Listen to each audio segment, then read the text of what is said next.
Boa noite, você vai ver hoje no Tarek Notícias. Diplomata britânico vira herói na China ao resgatar estudante em um rio. O ministro do STF, Ricardo Lewandowski, libera acesso do ex-presidente Lula a correspondências da Operação Lava Jato com autoridades estrangeiras. Ministro das Relações Exteriores da Síria morre aos 79 anos. Turista entra no mar com amigo e desaparece em Guarujá, São Paulo. Foguete da SpaceX decola com 4 astronautas rumo à Estação Espacial Internacional. O técnico do Santos Futebol Clube, Cuca, recebe alta do hospital sírio-libanês em São Paulo após internação por Covid-19. Eu sou Tarek Lakis e está no ar o Tarek Notícias.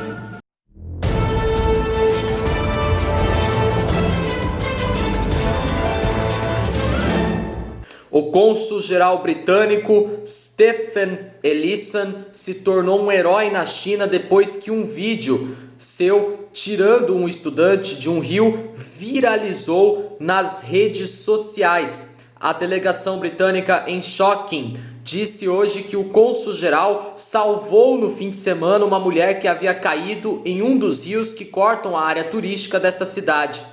Ellison, de 61 anos, visitava a cidade no último sábado quando ouviu o grito de um grupo de pessoas que viram a mulher cair na água. Nas imagens gravadas por curiosos, compartilhadas pelo consulado e por vários jornais chineses, Ellison pula de roupa no rio onde uma desconhecida lutava para se manter à tona. Hábil triatleta, Ellison primeiro arrastou a mulher para um colete salva-vidas, jogando na beira até que ambos pudessem ser resgatados.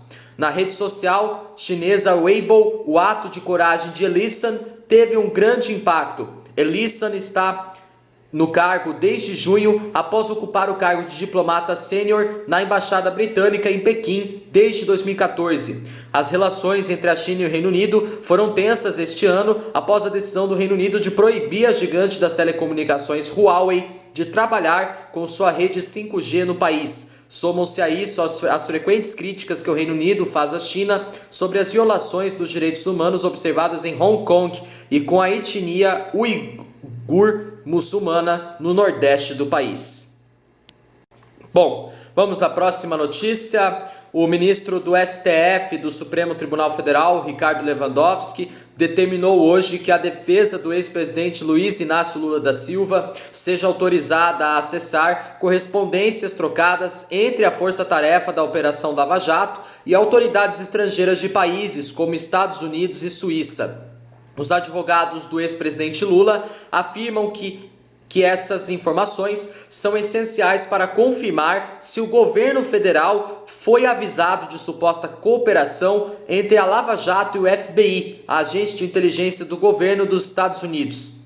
As tratativas teriam envolvido o auxílio do FBI para que os procuradores quebrassem a criptografia do sistema de pagamentos de propina à empreiteira Odebrecht. Para a defesa, a suspeita de que isso ocorreu sem o procedimento padrão definido em tratados internacionais. Na decisão, o ministro do STF, Ricardo Lewandowski, determinou que a 13ª Vara Federal Criminal do Paraná, responsável pela Lava Jato, deverá liberar aos advogados do ex-presidente Lula as seguintes composições: elementos de prova e demais dados constantes do acordo de leniência da Odebrecht e que citem o ex-presidente, documentos e depoimentos relacionados aos sistemas da Odebrecht, perícias da Odebrecht, da Polícia Federal, do Ministério Público Federal e realizadas por outros países que de qualquer modo participaram do ajuste e valores pagos pela Odebrecht em razão do acordo, bem assim a alocação destes pelo Ministério Público Federal e por outros países, como também por outros órgãos.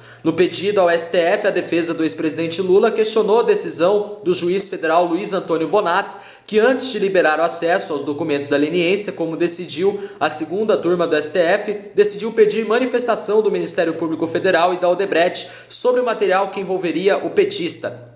A defesa argumentou que o acesso concedido pelo Supremo não pôde ser condicionado à seleção prévia dos documentos pela acusação nem pela empresa leniente. Para o ministro do STF, Ricardo Lewandowski, eles descumpriram o entendimento da segunda turma do STF. Ricardo Lewandowski afirmou que já autorizou o acesso da defesa às informações, o que também incluiria documentos em expedientes conexos, ainda que envolvendo autoridades estrangeiras. O acesso deve ser garantido se o material disser respeito aos investigados e puder valer como fundamento para acusação ou prova de inocência. Bom, vamos à próxima notícia. O ministro das Relações Exteriores da Síria, Walid Muallem, faleceu hoje aos 79 anos. Ele já ocupava o cargo em 2011, quando teve início o conflito no país, e atualmente também exercia o cargo de vice-primeiro-ministro. Durante a década de 1990, Walid Muallem foi embaixador de seu país em Washington, nos Estados Unidos. Durante sua carreira diplomática, ele também passou pela Arábia Saudita, Espanha, Reino Unido e Romênia. Walid Muallem apoiou de maneira resoluta o presidente sírio Bashar al-Assad e era conhecido por suas críticas sarcásticas e aos países ocidentais no momento de defender as posições de seu país. Ele repetia que a guerra na Síria era uma conspiração estrangeira. Em 2011, poucos meses depois do início do conflito sírio, o governo dos Estados Unidos adotou sanções contra o chanceler por ocultar os atos horríveis do regime. Sua última aparição pública aconteceu na última sexta-feira em uma conferência organizada na Síria sobre o retorno dos milhões de refugiados sírios que fugiram da guerra. Ele pareceu debilitado e caminhava com a ajuda de 2 auxiliares. O governo sírio anunciou com tristeza o falecimento de um veterano da diplomacia, conhecido por suas posições patrióticas honradas, em um comunicado oficial divulgado pela agência oficial SANA. Walid Muallem será enterrado hoje em Damasco, sua cidade natal. Bom, vamos à próxima notícia. Um turista de 35 anos desapareceu hoje no mar em Guarujá, no litoral de São Paulo, após entrar na água com um amigo. O homem visitava a Baixada Santista e foi levado pela correnteza e, segundo o grupamento de bombeiros marítimos, as buscas pelo turista continuam hoje. De acordo com a corporação, o caso aconteceu na praia da Enseada por volta do 12:30 da tarde. O amigo do rapaz informou ao GBM Mar que eles estavam nadando juntos longe da faixa de areia. Quando ele estava retornando, começou uma forte correnteza. O jovem relatou que, ao olhar para trás, viu o amigo se afogar e correu para acionar os bombeiros no posto mais próximo. O homem desaparecido é natural da capital paulista. Segundo a corporação, as buscas começaram no momento em que o amigo acionou a equipe poucos minutos após o turista sumir no mar. Os bombeiros informaram que os trabalhos são realizados com botes e começaram às 7 horas da manhã e seguiram até o final da tarde.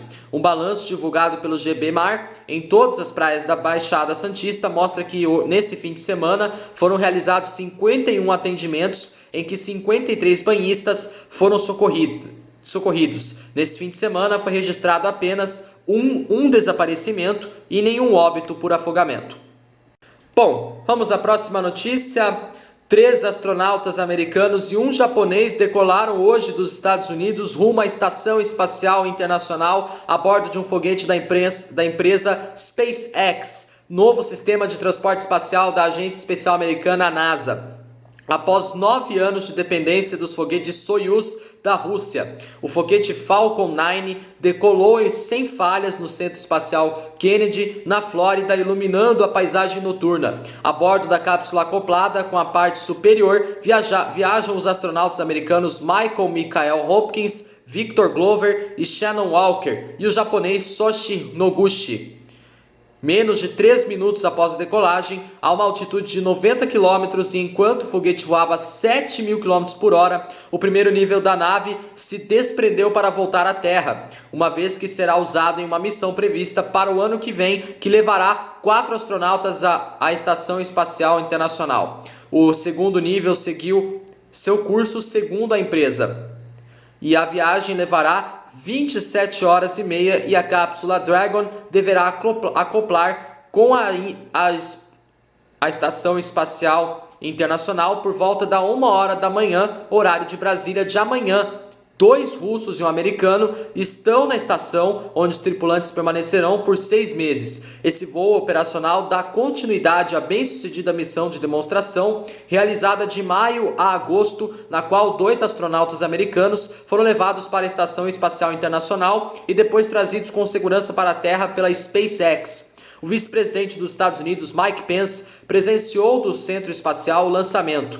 A cápsula Dragon da SpaceX é hoje o segundo dispositivo capaz de chegar à Estação Espacial Internacional ao lado do russo Soyuz. Esta última leva todos os visitantes à estação desde 2011, depois que os Estados Unidos interromperam seus voos com ônibus espaciais há 9 anos. A NASA espera, no entanto, continuar cooperando com a Rússia. Para isso, a agência americana propôs facilitar lugares para seus cosmonautas em missões futuras e pretende que os americanos continuem a usar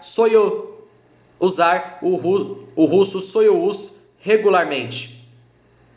E a realidade é que os laços entre Washington e Moscou, no âmbito espacial, um dos raros setores onde continuavam sendo bons, estão se enfraquecendo, rompendo com mais de 20 anos de cooperação na Estação Espacial Internacional. A Rússia não participará da próxima mini-estação idealizada pela NASA em torno da Lua, a Gateway.